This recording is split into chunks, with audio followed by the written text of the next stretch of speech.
Prince of Persia is one of the classics young developers are learning about here at Gamelab 2015, and that's why we have the pleasure to have Jordan Mechner here. Thank you for joining us. Thank you. It's a pleasure to be here. So, as it's really classic for both gamers and developers, which kind of historical material have you shared with them, or advice or lessons learned with its creation? Well, this morning I talked about the technique of rotoscoping animation for the original Prince of Persia back in the 1980s. And of course, today we have amazing technology and tools, so we don't have to struggle with those kinds of things anymore. But I gave the talk because I think some of the challenges of then are still relevant for today. And especially, I talked about the human aspects of doing a small project with a small team. In the case of Prince of Persia on the Apple II, it was just me and the friends I was sharing an office with who supported me through that time. And I think the challenge of using limited means and pushing against big constraints and working hard on something to try to make it awesome is still something that we all deal with today, no matter what technology we're using. That's completely right. And any special memory that comes up, like you told me that this is the first time you're really giving a speech all on this classic development. Any special memory that brought up during your speech, or you wanted to share now? Well, my subject today was the human shadow. And of course, if you've played the original Prince of Persia, there's a shadow character in the game. When the hero jumps through a magic mirror, the shadow is created, who then becomes your enemy for the rest of the game. So I've told the story of rotoscoping the animation for Prince of Persia before at GDC and other places, but today was the first time that I really talked about the shadow as a human element that we all face. And in my case, when I was in college trying to finish my first game, Karateka, my shadow just wanted to be lazy and cutting classes, forgetting to study, and not work on my game.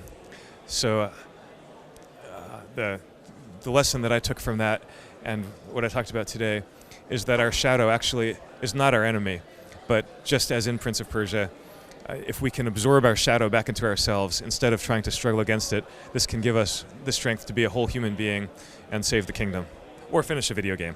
But you did that already with the Sands of Time. I mean, it's the first time you try to reimagine the game, and you did that with Patrice Desilets, who also was here at Gamelab like 2 years ago. And we had Patrice was here, great. Yeah. So in 2003, of course, we released Sands of Time, and that was a great project. 2 years of work with Patrice and Yanis Mala and a great team at Ubisoft Montreal.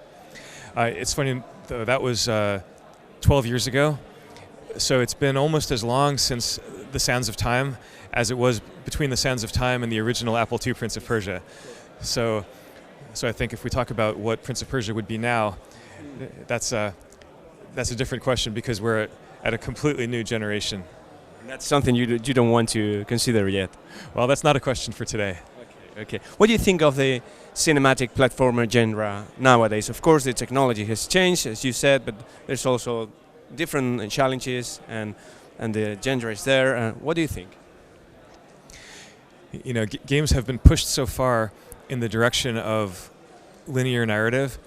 If you look at a game like Uncharted, in a sense, that's like the furthest evolution of some of the ideas that Prince of Persia was using, back in the Apple II days. It's, when we talk about a platformer, also today I think there's an element of nostalgia, because we have beautiful games like Limbo that are really platformers, and now of course we can put the camera anywhere.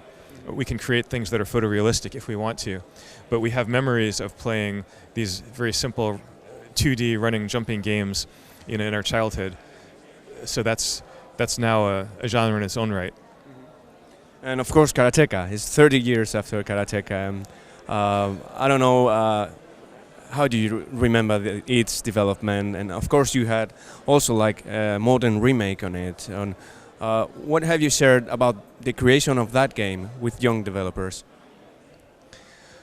So Karateka was my first published game, and that's the game that I was working on in college.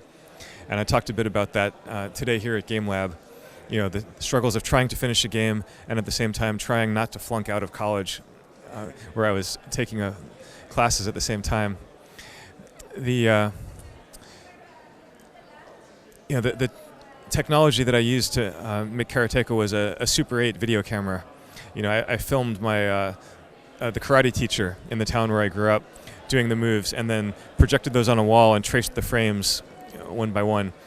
So, of course, that's ancient history for in terms of game making today.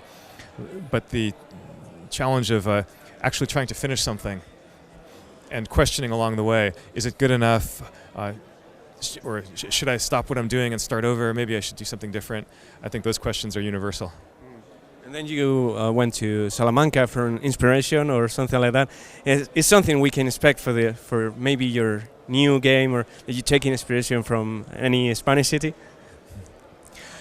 Well, of course, if you play Prince of Persia, you can see a lot of the architecture is inspired by the Alhambra. But my trip to Salamanca in 1991, which was right after Prince of Persia shipped, I actually took a year off from making video games. At that time, I was 27 years old, and after 10 years of staring at the Apple II screen, I wanted to get as far away from the industrial park and computer keyboards as possible. I came to Salamanca, a beautiful medieval town, and studied Spanish, and I spent that year traveling.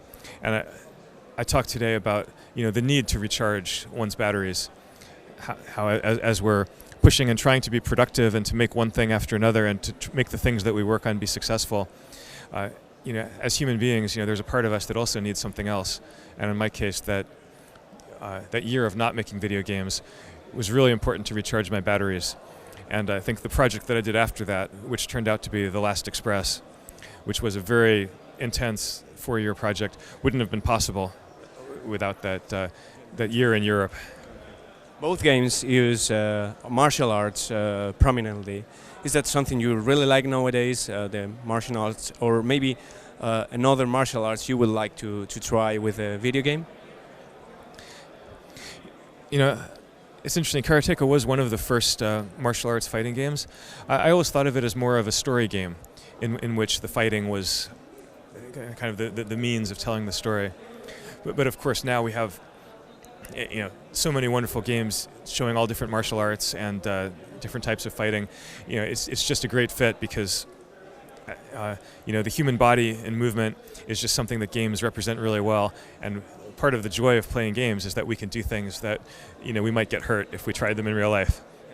What can we expect now from you? Maybe another game done by yourself alone, or with another studio, or no more games, or maybe you're focused on writing right now? What else? Well, looking back, it seems I've kind of made a habit of alternating large projects and small ones, and also moving from games to film screenwriting. My last project was actually a graphic novel, and this, after doing the Prince of Persia movie, which was a huge project with thousands of people, I went to the other extreme and did something very small, which was a graphic novel about the Knights Templar in the 14th century. I hope that it will be released in Spain soon. I don't know the exact plans, but it was released in the United States last year, where it's called Templar. And that was a project where I wrote it. I worked with a husband and wife team who did all the illustrations. So it was 3 people to do the whole project, and which is very peaceful, and it's the opposite end of the spectrum from the intensity of Hollywood or of a big AAA video game, which is like 2 years of crunch time. So we don't know if you want to get back to video games, or one of the frustrations of the industry is that the projects that we're most excited about at the moment are usually the ones that we're not going to be able to talk about for another couple of years. But I hope we'll have the chance to answer that question more fully the next time we talk. That's enough of a clue. Thank you very much, Jordan. Thank you. It's been a pleasure.